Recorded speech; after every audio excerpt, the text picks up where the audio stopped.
അർത്ഥശാസ്ത്രമിദം പുണ്യം ധർമ്മശാസ്ത്രമിദം പരം മോക്ഷശാസ്ത്രമിദം പ്രോക്തം വ്യാസേനാമിതബുദ്ധിനാ.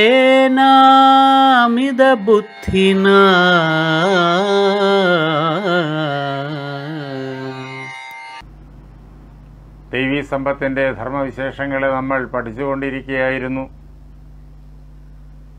അവയിൽ വളരെയേറെ നാം നേരിട്ട് ഈ കഥകളിലൂടെ കണ്ടു കഴിഞ്ഞു. ഇപ്പോൾ കഴിഞ്ഞ ദിവസം നാം കാണാൻ തുടങ്ങുന്നത് ധൃതി, ശൗചം എന്നീ ധർമ്മങ്ങളാണ്. തേജക്ഷമ ധൃതിശൗചം അദ്രോഹോ നാതിമാനിത. ദൈവീ സമ്പത്തിൻ്റെ ധർമ്മവിശേഷങ്ങളാണ്. അതിൽ തേജസ്സിനെ നാം അറിഞ്ഞ് മനസ്സിലാക്കി കഴിഞ്ഞിരിക്കുന്നു, ക്ഷമയെയും നാം മനസ്സിലാക്കി കഴിഞ്ഞിരിക്കുന്നു, ധൃതിയെയും ശൗചത്തെയും ഒരൊറ്റ കഥയിലൂടെ നാം നേരിട്ട് കാണാൻ ഇന്നലെ ആരംഭിച്ചിരുന്നു. ധൃതി എന്ന് കഴിഞ്ഞാൽ മനസ്സിൻ്റെ ധൈര്യം, ശൗചമെന്നാൽ മനസ്സിൻ്റെ ശുദ്ധി. ഇത് രണ്ടും നമ്മൾ ഒരു കഥയിൽ നേരിട്ട് കാണുകയാണ്, അതിൻ്റെ പരമമായിരിക്കുന്ന സാത്വിക പ്രധാനമായിരിക്കുന്ന രൂപത്തിൽ. അത് സാവിത്രിയുടെ കഥയാണ്. മഹാഭാരതത്തിലെ വനപർവ്വത്തിൽ ഉള്ള കുറേ അധ്യായങ്ങളിലൂടെയാണ് സാവിത്രിയുടെ കഥ വ്യാസഭഗവാൻ നമ്മെ കേൾപ്പിക്കുന്നത്. ദ്രൗപദിയെപ്പോലെ ക്ലേശിച്ച ഏതെങ്കിലും ഒരു മഹിള ഈ ലോകത്ത് ഉണ്ടോ, അങ്ങ് കണ്ടിട്ടുണ്ടോ, കേട്ടിട്ടുണ്ടോ എന്നെല്ലാം യുധിഷ്ഠിരൻ തൻ്റെ ആശ്രമത്തിൽ വന്ന മാർക്കണ്ഡേയനോട് സംഭാഷണമധ്യേ ചോദിക്കുന്നതിനിടയ്ക്ക് മാർക്കണ്ഡേയ ഋഷി ദ്രൗപദിയെപ്പോലെ തന്നെ ഒരുപക്ഷെ അതിനേക്കാളേറെ കഷ്ടപ്പെട്ടിട്ട് തൻ്റെ ധൈര്യം കൊണ്ടും തൻ്റെ സ്വഭാവ വിശുദ്ധി കൊണ്ടും കാലനെപ്പോലും വെന്ന് അത്ഭുതങ്ങൾ രചിച്ച ചരിത്രമുള്ളവളാണ്. ആ മഹിളാരത്നത്തിൻ്റെ കഥ വ്യാസഭഗവാൻ അവിടെ കേൾപ്പിക്കുന്നു മാർക്കണ്ഡേയ ഋഷിയുടെ വാക്കുകളായിട്ട്. കഴിഞ്ഞ ദിവസം ആ കഥയിലേക്ക് നാം പ്രവേശിച്ചു കഴിഞ്ഞിരിക്കുന്നു. സാവിത്രിയുടെ ജനനകഥ.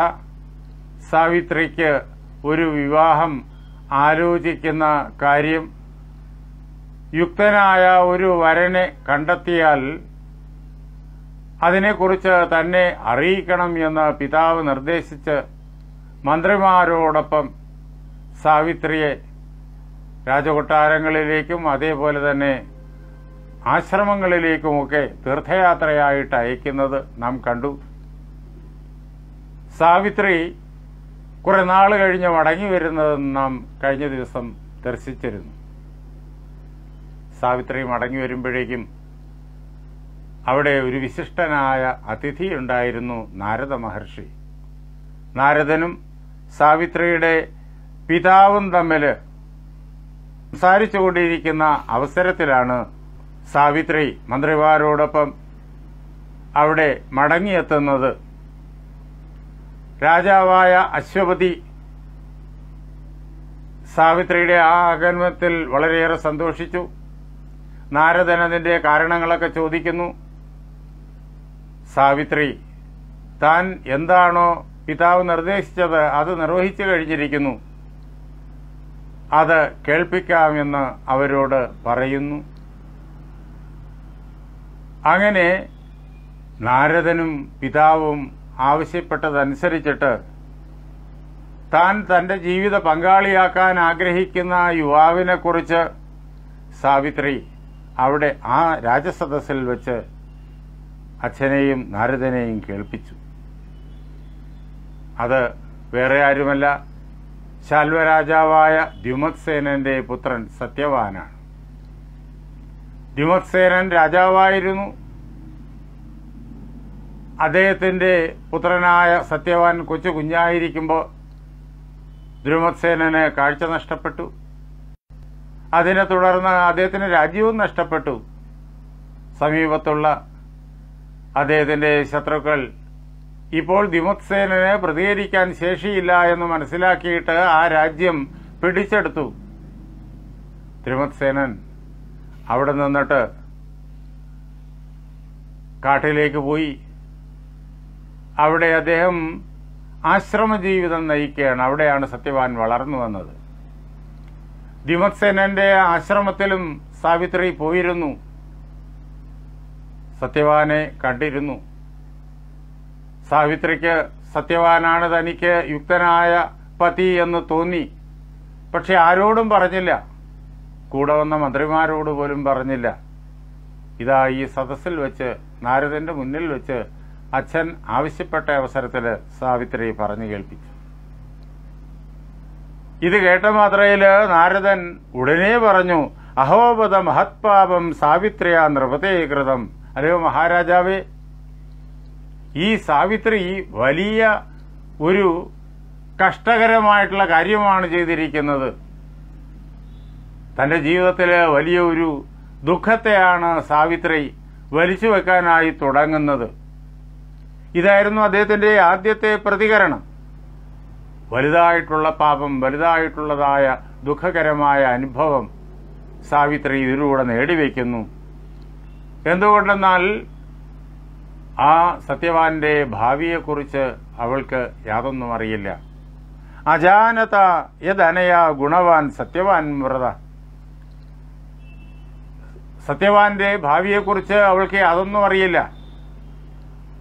സത്യവാന്റെ ഇപ്പോഴുള്ളതായ സ്വഭാവവിശേഷങ്ങളെ മാത്രം മനസ്സിലാക്കി.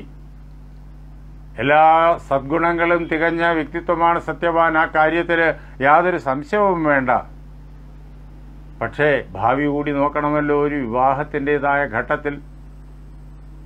അത് നോക്കാതെ വിവാഹം നടത്തിക്കഴിഞ്ഞാൽ ഭാവി ശോഭനമല്ലെങ്കിൽ ജീവിതം ക്ലേശമയമായി തീരും. അങ്ങനൊരു വിപത്താണ് ഈ തീരുമാനത്തിലൂടെ, ഈ അഭിപ്രായത്തിലൂടെ സത്യവതി സ്വയം വരിച്ചു വച്ചിരിക്കുന്നത് എന്ന് ആദ്യമേ തന്നെ നാരദൻ പറഞ്ഞു. ലോകത്തിലുള്ള എല്ലാ വ്യക്തികളുടെയും ഭൂതവും വർത്തമാനവും ഭാവിയും നന്നായി അറിയുന്നയാളാണ് നാരദൻ. ഈ ഭൂമിയിലുള്ള ആളുകളുടെ കാര്യം മാത്രമല്ല, 14 ലോകങ്ങളിലും അദ്ദേഹം നിരന്തരം സഞ്ചരിച്ചുകൊണ്ടിരിക്കുന്നു. അവിടെയുള്ള എല്ലാ ജീവരാശികളുടെയും സ്വഭാവ ഗുണങ്ങളെയും ഭൂത ഭാവി വർത്തമാന കാല അനുഭവങ്ങളെയും ഒക്കെ അദ്ദേഹം അറിഞ്ഞുകൊണ്ടേയിരിക്കുന്നു. അതുകൊണ്ടാണ് ഉടനെ തന്നെ അദ്ദേഹം ഉള്ള കാര്യം ഇങ്ങനെ ആ സദസ്സിൽ വെച്ച് പറഞ്ഞത്. സത്യവാൻ എങ്ങനെയുള്ളയാളാണ് എന്ന് അദ്ദേഹം കേൾപ്പിക്കുന്നു. സാവിത്രിക്ക് സത്യവാനെ കുറിച്ച് ഇങ്ങനൊരു അഭിപ്രായമുണ്ടായതിൽ തെറ്റില്ല. എല്ലാ ഗുണങ്ങളും സത്യവാനിൽ തെളിഞ്ഞിരിക്കുന്നു. സത്യം വദതി അസ്യ പിത സത്യം മാതാ പ്രഭാഷത്തെ. ആ യുവാവിന് സത്യവാൻ എന്ന പേര് വന്നു ചേരാനുള്ളതായ കാരണം അദ്ദേഹം പറയാണ്. പിതാവായിരിക്കുന്ന ദ്യുമത്സേനൻ സത്യം പറയുന്നു എപ്പോഴും. അദ്ദേഹം ഒരിക്കലും കള്ളം പറയില്ല. ഇതേപോലെ തന്നെ മാതാവും. അതുകൊണ്ട് ഈ സത്യവാന്റെ സ്വഭാവം അങ്ങനെ തന്നെ ആയിരിക്കുമെന്ന് അറിയുന്നവരായ ഋഷിമാര് ഈ ബാലകനും സത്യവാൻ എന്ന് പേരിട്ടു. ആ പേര് തന്നെ വന്നു ചേരുന്നത് അങ്ങനെയാണ്. എങ്ങനെയാണ് ആ സത്യവാന്റെ രൂപവും സ്വഭാവവിശേഷങ്ങളും? വിവസ്വാൻ ഇവ തേജസ്വി, സൂര്യനെ പോലെ തേജസ്വിയാണ് ആ യുവാവ്. ബൃഹസ്പതി സമോ മതവും. ബുദ്ധിയുടെ കാര്യത്തിലാണെങ്കിൽ, അറിവിന്റെ കാര്യത്തിലാണെങ്കിൽ ബൃഹസ്പതിയെ പോലെയാണ്. ദേവന്മാരുടെ ഗുരുവാണല്ലോ ബൃഹസ്പതി. അദ്ദേഹം ഈ ലോകത്ത് നാം അറിയുന്ന ആളുകളുടെ കൂട്ടത്തിൽ വെച്ചിട്ട് മഹാജ്ഞാനിയാണ്. അതുകൊണ്ട് തന്നെയാണ് ദേവന്മാർ അദ്ദേഹത്തെ അവരുടെ ഗുരുവായിട്ട് വരിച്ചത്.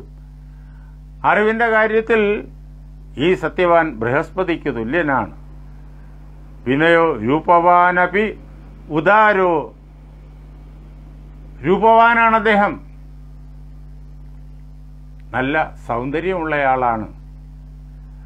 അങ്ങനെയുള്ള സൗന്ദര്യം ഉണ്ടെങ്കിലും ഗർവം എന്നുള്ളത് തെല്ലുപോലുമില്ല. അങ്ങേറ്റം നല്ല സ്വഭാവത്തോടു കൂടിയയാളാണ് ഈ സത്യവാൻ.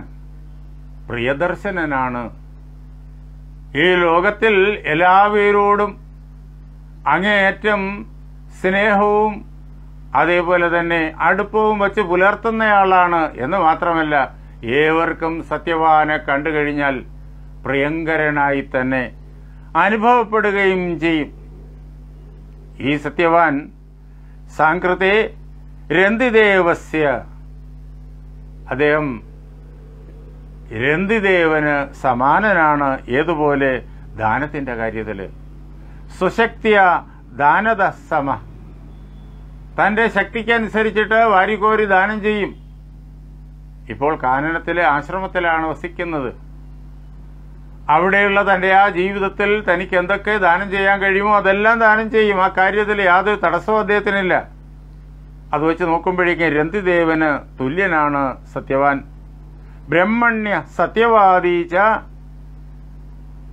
ഈ സത്യവാൻ ബ്രാഹ്മണ ഭക്തനാണ്. ജ്ഞാനികളെ ബഹുമാനിക്കുന്നയാളാണ്, ഋഷിമാരെ ബഹുമാനിക്കുന്നയാളാണ്, സജ്ജനങ്ങളെ ബഹുമാനിക്കുന്നയാളാണ്, അവരുടെ വാക്കുകളെ അംഗീകരിക്കുന്നയാളാണ്. അതേപോലെ തന്നെ സത്യം തന്നെ പറയുന്നയാളാണ്. ആ പേരുപോലെ തന്നെ സ്വഭാവം. പിന്നെയോ അദ്ദേഹം ശിബിയെപ്പോലെയാണ്. മറ്റുള്ളവരെ രക്ഷിക്കാൻ വേണ്ടിയിട്ട് തൻ്റേതായിട്ടുള്ള സർവസ്വവും ത്യജിക്കാൻ തയ്യാറായ ആളാണ് ശിബി. ഒരു പ്രാവിനെ രക്ഷിക്കാൻ പോലും. അതേപോലെയാണ് ഇദ്ദേഹം. യയാതിരിവചോദാര, യയാതിയെപ്പോലെ ഉദാരമനസ്കനാണ്. സോമവത് പ്രിയദർശന, ചന്ദ്രനെപ്പോലെ ഇദ്ദേഹം പ്രിയദർശനനാണ്. രൂപേണ അന്യതമോ അശ്വിഭ്യാം, ഇദ്ദേഹത്തിന്റെ സൗന്ദര്യത്തെക്കുറിച്ച്, രൂപത്തെക്കുറിച്ച്, ആകാരഭംഗിയെക്കുറിച്ച് ചിന്തിച്ചു കഴിഞ്ഞാൽ അശ്വിനി ദേവന്മാരുടെ കൂട്ടത്തിൽ ഒരാളാണെന്നേ തോന്നുള്ളൂ. അശ്വിനി ദേവന്മാർ രണ്ടുപേരാണ്. അവർ ദേവവൈദ്യന്മാരാണ്. അങ്ങേയറ്റം സുന്ദരാകൃതികളാണ്. അവരുടെ കൂടെയുള്ള ഒരു അശ്വിനി ദേവൻ എന്നേ തോന്നുള്ളൂ. അത്ര കണ്ട് സുന്ദരനാണ് അദ്ദേഹം. ഇങ്ങനെയൊക്കെയുള്ള സദ്ഗുണങ്ങളെല്ലാം, ആരെയും ആകർഷിക്കുന്ന മഹനീയ സ്വഭാവവിശേഷങ്ങളെല്ലാം സത്യവാനുണ്ടെങ്കിലും ഏകയേവാസ്യ ദോഷോ ഹി ഗുണാൻ ആക്രമ്യ തിഷ്ഠതി, അയാൾക്ക് ഒരു ദോഷമുണ്ട്. ആ ദോഷം ആകട്ടെ ഈ പറഞ്ഞ എല്ലാ സദ്ഗുണങ്ങളെയും കീഴ്പ്പെടുത്തിക്കൊണ്ട് അതിന്റെ എല്ലാം നല്ല ഫലങ്ങളെ ഒരു ഘട്ടത്തിൽ നിഷ്പ്രയോജനമാക്കുമാറ് സ്ഥിതി ചെയ്യുകയാണ്. ദോഷം ഒന്നല്ലേ ഉള്ളൂ. അതിനെ ശ്രദ്ധയോടുകൂടിയിട്ട് പരിശീലിച്ച് ദൂരീകരിക്കാൻ കഴിയില്ലേ എന്ന് ചോദിച്ചു കഴിഞ്ഞാൽ സചദോഷ പ്രയത്നേന നശക്യം അതിവർത്തിതും. ആ ദോഷം അങ്ങനെയുള്ള ദോഷമാണ്.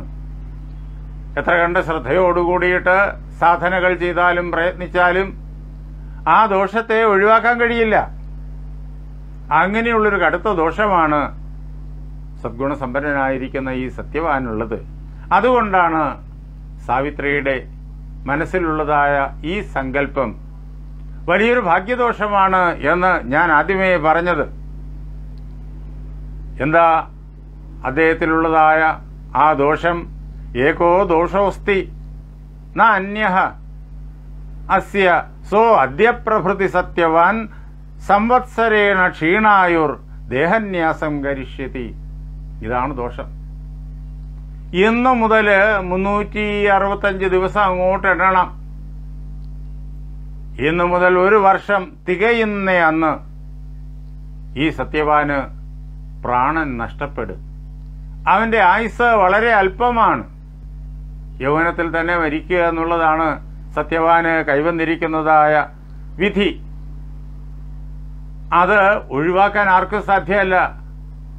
അത് കർമ്മ ആയത്തമാണ്, അല്ലെങ്കിൽ ഈശ്വര നിശ്ചയമാണ്, അത് വിധിയാണ്. ഇനി ഒരൊറ്റ വർഷത്തെ ആയുസ്സേ ഉള്ളൂ. അങ്ങനെ ഇരിക്കവേ സാവിത്രി സത്യവാനെ വിവാഹം ചെയ്യുന്നത് ആലോചിച്ചിട്ട് വേണം. ദീർഘസുമംഗലിയായിരിക്കുക എന്നുള്ളതാണ് ഒരു വനിതയ്ക്ക് ഉണ്ടാകേണ്ട വലിയ ഭാഗ്യം. ഇവിടെ വളരെ വ്യക്തമാണ് സത്യവാന് 1 വർഷമേ ഇനി ആയുസുള്ളൂ എന്ന്. അതുകൊണ്ട് ഈ വിവാഹം നിശ്ചയിക്കേണ്ട എന്ന് നാരദൻ അർത്ഥമാക്കിയിരിക്കുന്നു.